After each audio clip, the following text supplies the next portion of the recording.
All right, so Ole Miss was number 9 in the AP Top 25 last week. I think they only get to 8. I think that is because Oklahoma State's going to take a little bit of a loss. Here's the fun discussion. He's dropping too, though. USC, I've got it up to 7. Well, who's hopping over Ole Miss then? I don't think Alabama falls past 7. UCLA should. But they were off this week, so they're not going to get any kind of bonus for that. Yeah. Although TCU maybe hops TCU. They are frauds after all. They would leap them. I've got TCU up to 6. Really? Yeah. The UCLA and Oregon both being off is like a little bit of a log jam in terms of, you've got to decide about whether you're going to go above or below those two. Wait, TCU to 6? Oh, yeah. How far are you dropping Bama? To 7. I don't see that happening. I bet you these voters will keep them like top 5. They will not be ahead of Clemson at 5. I think Michigan jumps ahead of Clemson. I think Alabama will be 6, and then TCU or Ole Miss will be 7. And I would bet on it being Ole Miss before TCU. Although the voters did have a lot of respect for Oklahoma State, continually ranking it at number 8. So maybe. This segment is like when you dunk on your kids in pool basketball. Like Chip has already done the research. He's got the column written. He does this every single week. We're like, oh, they shouldn't be. And then we pull it up Sunday morning. It's like, damn it, like Chip's right again. This is it's like every week, man. So if Chip says Bama's going to drop to 7, I'm buying it. But no, I mean at 6 is a good argument. But we're talking about one spot, and we're going to end up talking about the number of voting points. It's going to be 1324 to 1295. Like we're going to be talking about very, very thin margins where a TCU team that the voters did not respect finally logged a win that they will respect, as Tom mentioned, beating an Oklahoma State team that was up in the top 10 against an Alabama team that was on the road. Yes, favored by more than a touchdown, but losing only by 3, taking their first loss of the season. My lead in to the piece is talking about Tennessee and its argument for number 1. And as Tom mentioned earlier, like if you put Tennessee number 1 on a ballot, you're not going to hear any argument. My theory is that the 11 first place votes that went to Alabama, most of those will go to Tennessee. Some may go to Georgia. I don't think any will go to Ohio State. But, and this is the thing that stinks for Tennessee, if you really wanted to see them number 1, which who cares? It's 1 week a poll, but whatever. Oh, are you kidding me? Who cares? Get to be number 1 for 1 week? Who cares? Nobody. How many teams get to be number 1 for a week? Fair. 20 first place votes went to Ohio State last week. The Buckeyes were off. I do not foresee many, if any, of those 20 voters who thought Ohio State were the best team in the country last week, ahead of Georgia, ahead of Alabama, changing their mind with 0 results to change it. And I think that creates a little bit of a logjam. What did Georgia do? Georgia had more first place votes than anybody else in the country. Georgia won 55-0 against Vanderbilt.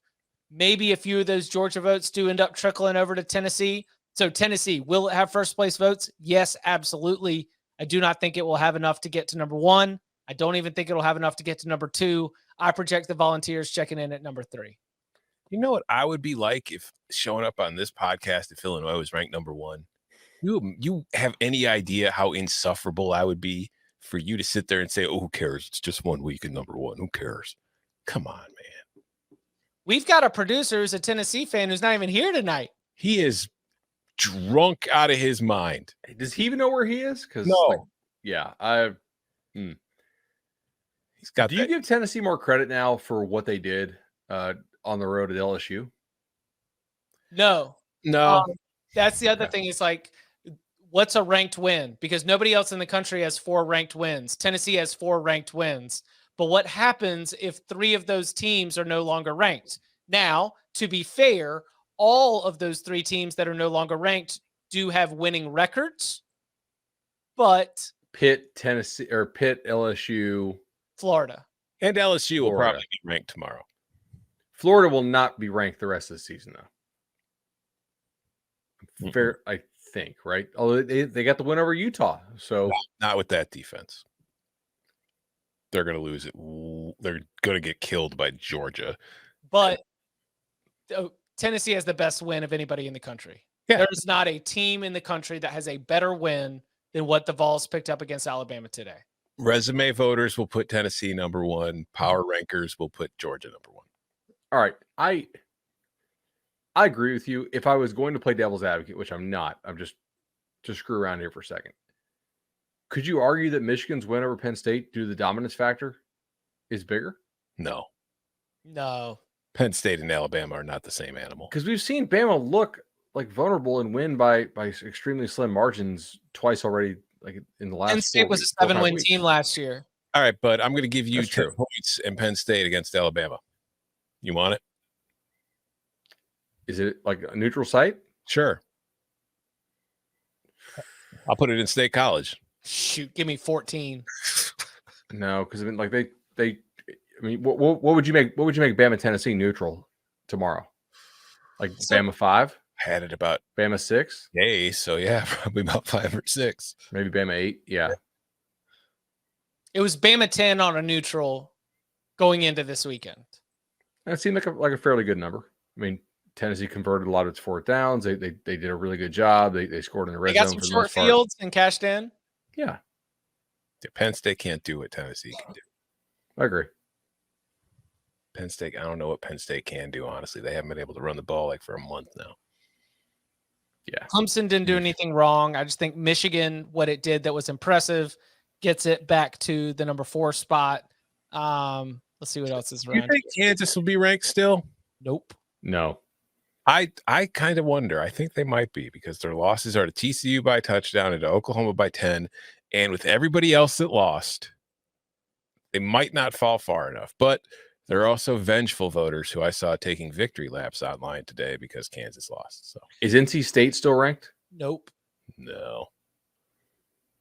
I don't think you can. Now that But Devin, Mississippi State is. but with Yeah. Devin Leary being hurt, Barely. it's just an easy excuse to be like, well, I don't have to rank them. That's fair. Yeah. All right. Yeah, Who is the most egregious team that will be left off tomorrow? Well, there's no egregious team that's left off because there's just such a drop off. We're assuming North Carolina gets in. They were the first team out. They were in the coaches poll last week. Mhm. Yeah. Yeah, they'll be in. They're 6-1. I don't know. Like, I mean, Tulane will make people mad, but they're 6-1. Can you make an argument to rank Maryland? you could, but with Talia's injury, Yeah, that's fair. I don't. Purdue. So I've got Purdue in at number 25. And the way that I talked about it in the blurb is that after beating Nebraska, the Boilermakers could get even more attention. The argument for Purdue's resume comes down to a classic discussion of the good loss, as the only 2 defeats have come to other ranked teams. 1 lost Penn State and undefeated Syracuse, and both losses have been by 4 points or less. What's their best win? I'm not saying that sarcastically. I just can't remember. Purdue's best win is probably, Maryland's best win, right? Mm-hmm. Yeah. So Maryland's best win is probably the SMU win. No, Purdue's best win is Minnesota or Maryland. Minnesota, I think, barely. Oh, Minnesota. I think Minnesota's kind of being exposed. Honestly, I don't want to. I know there's a young man who's probably about 12 or 13 by now, who once called me fraudulent Fernelli for what I said about Minnesota, but I might be ready to put that fraudulent stamp back on the Gophers. All right. So everybody that we have called out for being top 10 fraudulent has lost within like a 10-day period of us. And like they lose their minds on Twitter and then their team loses. Who is going to be that team this week? Will we have or is the top 10 just no frauds? I got to see who the top 10 is first, but man. All right, let's look at Ole Miss's schedule. Yeah, I'm a little worried about Ole Miss here. Like, if Ole Miss, if they lose at LSU next week, are you shocked? No. Yeah. If they lose at Texas A&M. Are they favored at LSU next week? If they are, I'm taking LSU.